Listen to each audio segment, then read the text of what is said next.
Hello friends, રજની health ફૂડમાં તમારું સ્વાગત છે. આજે આપણે બનાવીશું શિયાળુ સ્પેશિયલ ગુંદર પાક. તો જો ફ્રેન્ડ્સ, આ પેનની અંદર હું ઘી લઈ લઉં છું. આ ઘી 1 વાટકી છે મોટી.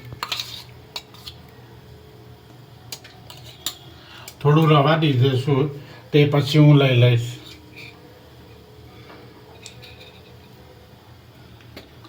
આ ઘીને આપણે ગરમ કરવા દેવાનું છે. તો જો ફ્રેન્ડ્સ, આ આપણું ઘી ગરમ થઈ ગયું છે. હવે આ 1 કપ ઘઉંનો લોટ છે, તે ઘઉંનો લોટ હું અંદર એડ કરી દઉં છું.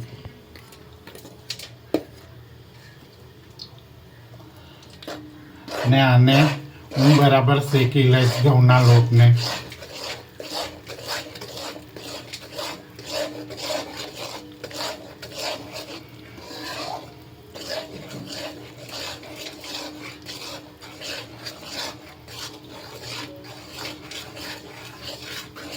તો જો ફ્રેન્ડ્સ, આ આપણો થોડો કલર ચેન્જ થઈ ગયો છે. થોડો લોટ આપણો શેકાઈ ગયો છે.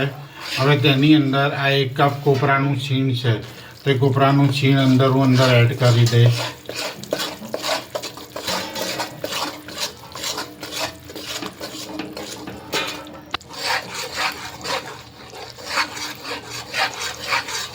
હવે આ ઘી અંદર ઓછું પડે છે, એટલે પાછું હું અંદર થોડું ઘી અંદર એડ કરું છું.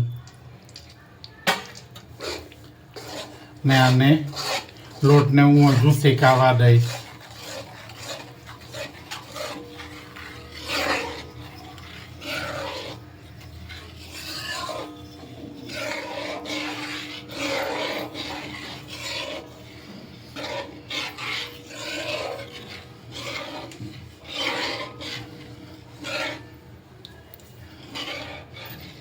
તો જો ફ્રેન્ડ્સ, આ આપણો લોટ બરાબર શેકાઈ ગયો છે અને જો એનો કલર પણ ચેન્જ થઈ ગયો છે. હવે જે આ કાચો ગુંદર છે, એનો પાવડર છે, તે અંદર હું ધીરે ધીરે કરીને અંદર એડ કરી દઈશ ને આને મિક્સ કરતો જઈશ.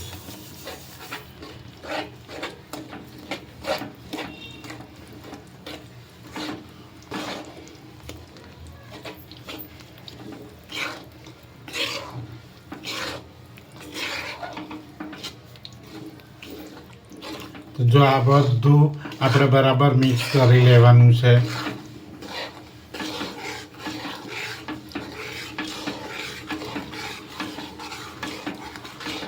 ને આને 2 મિનિટ આપણે બરાબર કૂક કરી લેવાનું છે. તો જો ફ્રેન્ડ્સ, આ ગુંદર આપણો બરાબર અંદર મિક્સ થઈ ગયો છે. હવે તેની અંદર આ 2 ચમચી સૂંઠ પાવડર છે, તે પણ અંદર એડ કરી દઈશ. અને તેની અંદર આ ગંઠોડા પાવડર છે, તે ગંઠોડા પાવડર પણ 2 ચમચી છે, તે પણ હું એડ કરી દઈશ. ને ગેસની ફ્લેમ હું બંધ કરી દઉં છું. નાને બધું બરાબર મિક્સ કરી લઈશ.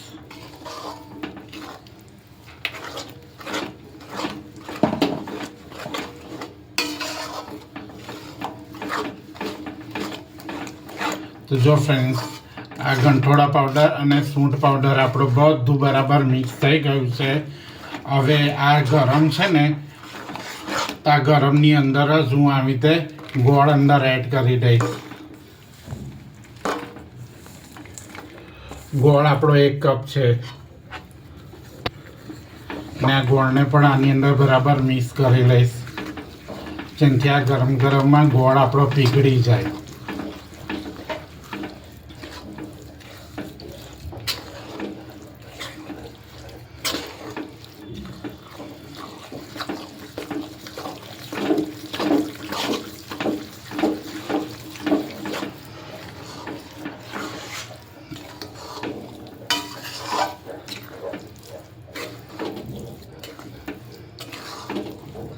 તો જો ફ્રેન્ડ્સ, આ ગોળ આપણો પીગળી ગયો છે. જો આ હજુ થોડોક બાકી છે, તે પણ આ ગરમમાં બરાબર પીગળી જશે. જો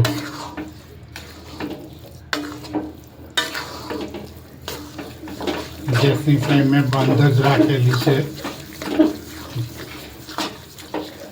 અને આપણે બરાબર મિક્સ કરો.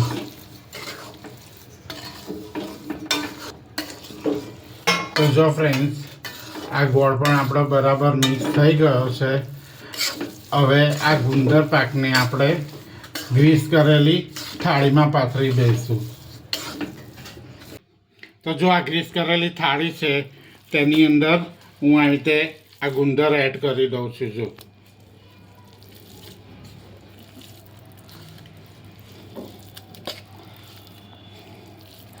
નાને બરાબર હું પાથરી દઈશ. જો આવી રીતે.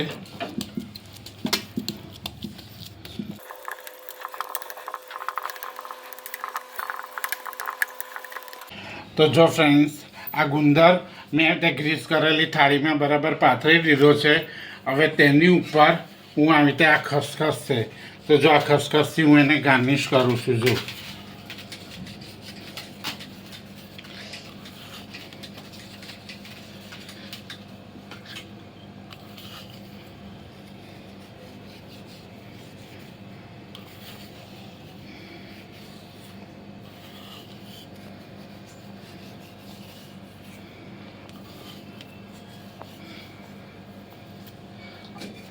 હવે આ કાજુના ટુકડા છે, એ કાજુના ટુકડાથી પણ હું એને ગાર્નિશ કરી દઈશ.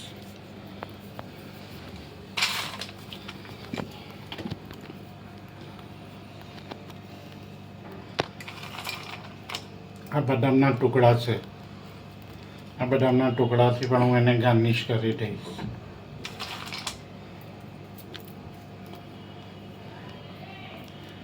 ને આ સહેજ આપણો ગુંદર પાક થરે એટલે આપણે આના પીસ પાડી દઈશું.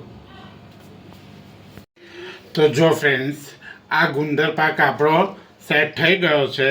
હવે હું આવી રીતે એના આવી રીતે પીસ પાડી લઈશું.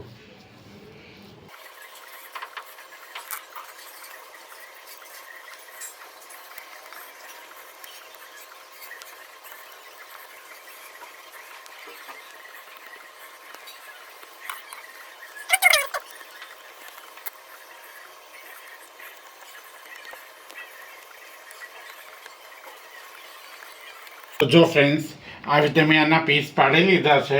હવે આ ગુંદરને આપણે 7 થી 8 કલાક માટે સેટ થવા માટે મૂકી દઈશું. તો જો ફ્રેન્ડ્સ, આ આપણો ગુંદર પાક બરાબર ઠરી ગયો છે ને એના પીસ પણ મેં પાડી લીધા છે. હવે આ ગુંદર પાકને હું એક ડીશમાં લઈ લઈશ. તો જો ફ્રેન્ડ્સ, આ ગુંદર પાક મેં આવી રીતે ડીશમાં લઈ લીધો છે. તો તમે પણ આવી રીતે ગુંદર પાક તમારા ઘરે બનાવો, ખાઓ અને એન્જોય કરો. અને તમે મારી ચેનલ રધી હેલ્ધી ફ્રૂટને લાઇક નહીં કર્યો હોય તો તમે મારી ચેનલને લાઇક કરજો, સબસ્ક્રાઈબ કરજો અને બેલ આઇકન દબાવજો, જેમથી મારી હરેક નવી રેસીપી તમને મળતી રહેશે. Thank you friends.